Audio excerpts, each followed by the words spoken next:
everyone, it's Bruce here, and I'm in Singapore. I'm just on my way back to London, and I'm in a little restaurant called Shin Kushia with three of my really great friends. And say hi, guys. And Veronica is holding the camera, so that's why you can't see her. And we've just come from the Entrepreneur Business School in Bali. We spent 5 days in Bali with Roger Hamilton. I was one of the mentors on the panel of judges for this Entrepreneur Business School, which is kind of like pop idols for business.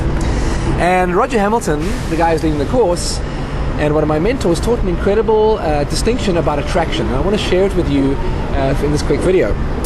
So I've decided to use some chopsticks to demonstrate the distinction. Have you ever had the experience that when you're in a space of attraction, it seems to be temporary? When you're attracting miracles in your life, it lasts for maybe a day or two, sometimes maybe even a month, and then there seems to be this kind of dry area of like desert-like where there's no attraction at all, and you wonder where the attraction went. Well, I want to explain to you in this video where it went and how you can get it back again, how you can get back in the optimal zone of being able to attract miracles and synchronous circumstances into your life. So if you're ready, off we go. So if you look down here, you'll see I've created a little piece of art here with two chopsticks, and this is actually a graph. And on the y-axis of the graph we have emotion, where up here we have extreme emotion, extreme high, and up here we have extreme low of like depression, and up here is extreme ego state of maybe happiness and joy, but out of balance, right? And in the middle, in this white zone, is the zone I'm going to call the attraction zone. And when we're emotionally oscillating within this zone, because we do oscillate when we're feeling emotions, we go up and down, high and low. When we're in this zone, we're attracting. When we move out of the zone and go into extreme lows and into extreme highs, we move out of attraction. And very often for most people, they live their life in the gray zone over here, not in the white zone of attraction. Right down here or right up here. And that's why they don't attract. And they yo-yo up and down and up and down and up and down through life, wondering why the miracles don't seem to happen to them, and wondering how the law of attraction doesn't seem to work for them. So, what can you do when you find yourself on an extreme high? So this is generally what happens. You're just happily moving through life, and then something happens in your life. A circumstance happens, and it's a good thing. And you go great up into elation, up into huge joy, until it becomes an ego thing, and you seem to believe that you actually caused that thing to happen. And you move over here, ego, into a real extreme ego state over here, thinking that you're the center of the universe and you made this thing happen. And attraction stops happening because you're in the gray zone. So how do you get back down into this middle zone again? And this middle line I'm going to call love. Well, the first step is you want to get into gratitude. And once you step into gratitude round about here, the next obvious step is into humility round about here. And I'm making kind of little marks in here. I'm hoping you can see these little marks. And you oscillate around between gratitude and humility and love, and you'll find you become very attractive the closer you get to love, right? Now, you'll never be able to stay in this state of love permanently, because to be human is to move up and down along the way. So that's how you get yourself down. You find yourself moving into gratitude, and then you can move into humility. Now, what happens if you find something really bad happens in your life? Like a circumstance happens, you deem it to be really bad, is you move into a space of upset, right? Or sometimes even depression. And in this space of upset, no attraction can happen because you're in the gray zone again. So to get yourself from upset back into the space of love again, you can move firstly into acceptance. And when you move into acceptance, you accept that what is, that what is so, and there's nothing you could have done about it right now. There's nothing you can do about it. It's happened, it's done. From acceptance, you can move into understanding, okay?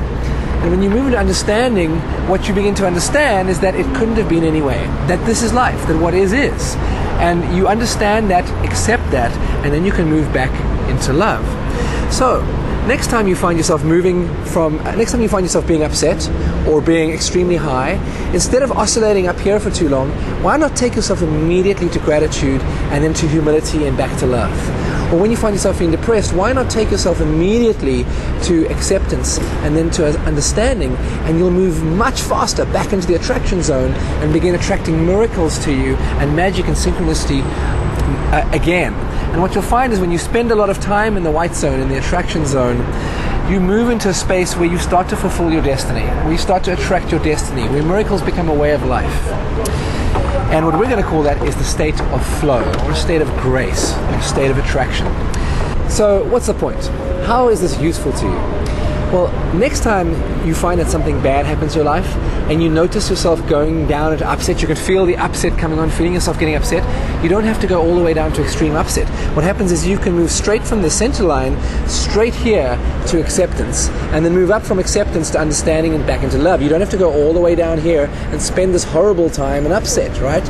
Or the next time something great happens in your life and you notice that your ego is taking over and you start feeling really proud of yourself and thinking that you did this and you're fantastic and better than everybody else, you can go, catch it, and move straight from over here right up to here. Instead, as you're rising up here, you can just come straight back down into gratitude, then back down into humility and back into love. And what starts to happen is you avoid the extreme highs and extreme lows of life.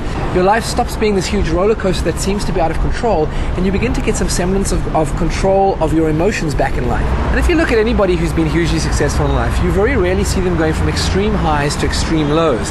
They tend to oscillate around the attraction zone down here. And when you can stay in this attraction zone, you stay in a space of love, and life becomes a whole lot more fun, a whole lot easier, and you enter what I'm going to call your flow. And when you're in your flow, it's the equivalent of paddling a canoe downstream instead of upstream. When you stop paddling, the river keeps on carrying you downstream anyway, moving you towards your goals in a natural way, in an effortless way, and people start to look at you and go, how do you make life look so easy? So, I hope you find that useful. Next time you find yourself on a high, get straight back into gratitude and back into flow. Next time you find yourself on a low, get straight back into acceptance and understanding and find yourself back in love. This is Bruce Music in Singapore with my 3 great friends. Thanks guys for listening. And I hope you've enjoyed this video. Please leave your comments down below and let me know what you thought and what you learned. And if you find this useful, come back again to my blog and I'll see you next time. Cheers.